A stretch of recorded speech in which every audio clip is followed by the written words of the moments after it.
పశ్చిమ గోదావరిలో చూద్దాం. ముందుగా ఉమ్మడి తూర్పుగోదావరి జిల్లాలో ఉన్న 19 సీట్ల గెలవబోతున్నటువంటి పార్టీలకు సంబంధించిన అప్డేట్ మనం చూస్తున్నాం. ఎగ్జిట్ పోల్ సర్వేలో బీజేపీ, టీడీపీ, జేఎస్పీ కూటమి 14 నుంచి 15 గెలవబోతోంది.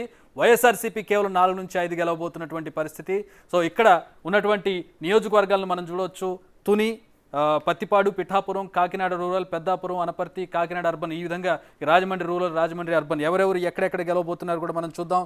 కొవ్వూరు ఎస్సీ రిజర్వ్డ్ కాన్స్టిట్యున్సీ ఇది, తూర్పుగోదావరి తుని మనం చూసినట్లయితే టఫ్ ఫైట్ కనపడుతుంది. తునిలో వైసీపీకి ఎడ్జ్ కనపడుతుంది. ఎక్కడైతే 4-5 గెలవబోతుందో ఆ 4-5 వైసీపీకి ఎడ్జ్ కనపడుతున్నటువంటి తుని ఒకటి ఉంది.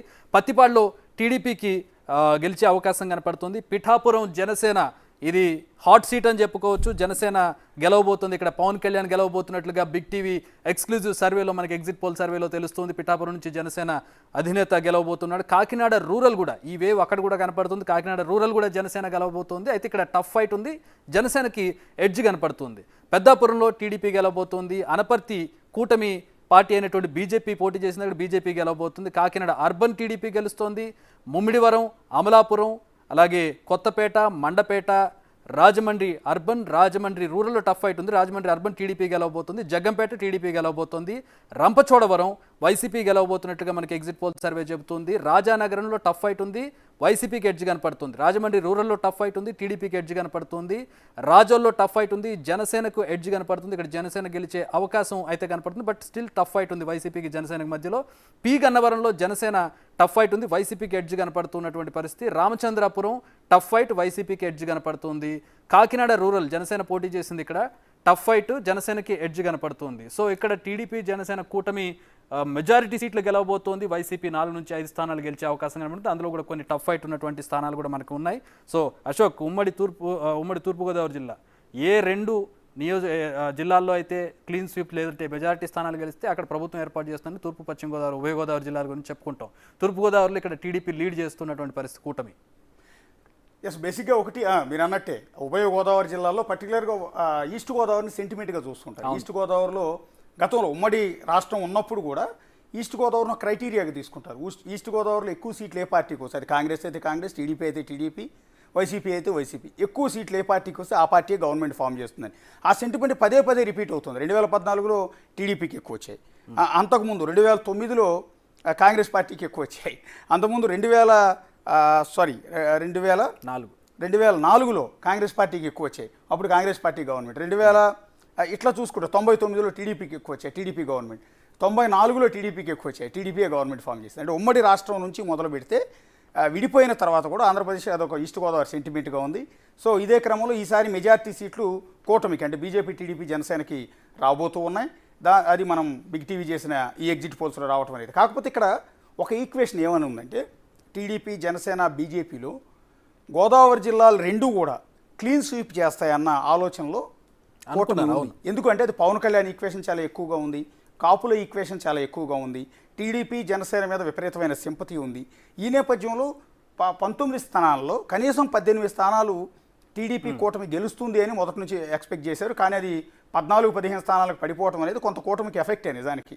కానీ లాస్ట్ ఎన్నికల్లో మీరు చూడండి, అదే ఈస్ట్ గోదావరిలో, ఉమ్మడి ఈస్ట్ గోదావరి జిల్లాలో ఒకే ఒక మండపేట స్థానం మాత్రమే టీడీపీ గెలవగలిగింది.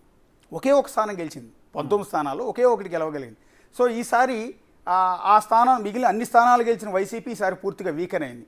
రకరకాల కారణాలు ఉన్నాయి.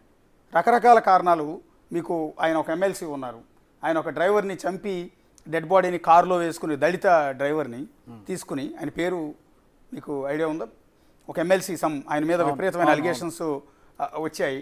ఆయన డ్రైవర్ని ఆయనే హత్య చేసి డిక్కీలో వేసుకుని తీసుకెళ్ళి ఇంటికి డోర్ డెలివరీ చేశారన్న అపవాదం ఉంది. దాని మీద విచారం జరుగుతోంది. జైలుకు కూడా వెళ్ళొచ్చారు. అది చాలా మైనస్ అయింది. అనంతబాబు ఎమ్మెల్సీ అనంతబాబు చాలా మైనస్ అయింది. పర్టికులర్గా ఆ జిల్లాలో ఉన్న దళితుల్లో అది విపరీతమైన ఎఫెక్ట్ పడింది. చాలా ఎఫెక్ట్ పడింది. చాలా సిల్లీగా తీసుకోవచ్చు. ఆ పార్టీ కనుక అనంతబాబు మీద యాక్షన్ తీసుకుని సస్పెండ్ చేస్తుంటే ఈక్వేషన్స్ వేరుగా ఉండేవి.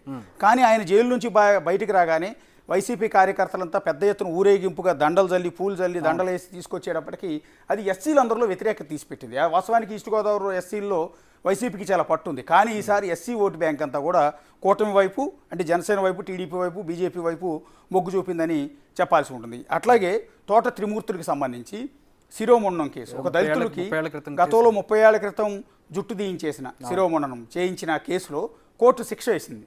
అది కూడా దళిత ఇష్యూయే. ఇక్కడ అగ్రవర్ణం, అక్కడ దళితు. ఈ ఈక్వేషన్స్ దళితుల్లో విపరీతమైన ఆగ్రహానికి కారణమయ్యాయి. రెండోది గోదావరి పరివాహక ప్రాంతాల్లో ఇసుక కుంభకోణం, ఇసుకని ఇష్టం వచ్చినట్టు లేకుండా చేయటం, రకరకాల ఈక్వేషన్స్ ఈస్ట్ గోదావరిలో. ఇక అన్నిటికన్నా ఇంపార్టెంట్ పవన్ కళ్యాణ్ ఫ్యాక్టర్. పవన్ కళ్యాణ్ ఖచ్చితంగా గత ఎన్నికల్లో ఈస్ట్ ఎక్కడ ఎలా ఉన్న పరిస్థితులు ఎలా ఉన్నా కూడా ఈస్ట్ గోదావరి జిల్లా, వెస్ట్ గోదావరి జిల్లాలో మాత్రం కనీసం సీట్లు వస్తాయని ఎక్స్పెక్ట్ చేశారు. అలాంటిది కాపు బలం ఎక్కువగా ఉంటుంది, పవన్ కళ్యాణ్కి విపరీతమైన క్రేజ్ ఉంటుందని. కానీ అక్కడ ఉన్న కాపులు గత ఎన్నికల్లో చీలిపోయారు. పూర్తి స్థాయిలో జనసేన వైపు లేరు. జనసేన వైపు మెజారిటీ కాపులు ఓట్లు వేసి ఉండొచ్చు, కానీ అప్పుడు టీడీపీ వైపు కొంతవైపు ఓటు బ్యాంక్ చీలిపోయింది, వైసీపీ వైపు ఓటు బ్యాంక్ చీలిపోయింది. టీడీపీ జనసేన మధ్య ఉన్న ఆ ఫైట్లో 100 ఓట్ల తేడాతో వైసీపీ వాళ్ళు గెలిచిన సందర్భంలో, అంటే పిల్లి కొట్టుకుని మధ్యలో అంటే కొన్ని స్థానాలు ఉన్నాయి. అనపర్తి కానీ, రామచంద్రాపురం కానీ, ఇప్పుడు రంపచోడవరం అది ట్రైబల్ కాన్స్టిట్యున్సీ. సో అక్కడ కానీ వైసీపీకి అక్కడ గెలిచే అవకాశాలు ఎక్కువ ఉంటాయి. కానీ అనపర్తిలో కూడా వైసీపీ పోటీ చేస్తుంది, బీజేపీకి ఎడ్జ్ కనపడుతుంది ఇక్కడ గెలవడానికి. ఎస్. సో రామచంద్రపురం అనపర్తిలో ఈ రెడ్డి కమ్యూనిటీ ఎక్కువ డామినేటింగ్ ఉంటుంది. అక్కడ వైసీపీకి మంచి పట్టున్నటువంటి ప్రాంతాలు. అవును. అయితే ఈసారి మీరు చెప్పినట్టే పిఠాపురం చాలా కీలకమైన కాన్స్టిట్యున్సీ. పిఠాపురం చుట్టూ స్టేట్ పాలిటిక్స్ అన్నీ కూడా ఎదురు చూస్తున్నాయి. అక్కడ వంగాగీత ఖచ్చితంగా గెలుస్తుందని వైసీపీ బలంగా చెప్తోంది. జగన్మోహన్ రెడ్డి లాస్ట్ మీటింగ్ కూడా ఎన్నికల ప్రచారం అక్కడే పెట్టారు. శక్తియుక్తులన్నీ అక్కడ శక్తియుక్తులన్నీ మోహరించారు. అనేక మంది మంత్రుల చేత ప్రచారం చేయించారు. మండలానికి ఒక మండలానికి ఒక నాయకుడిని పెట్టారు.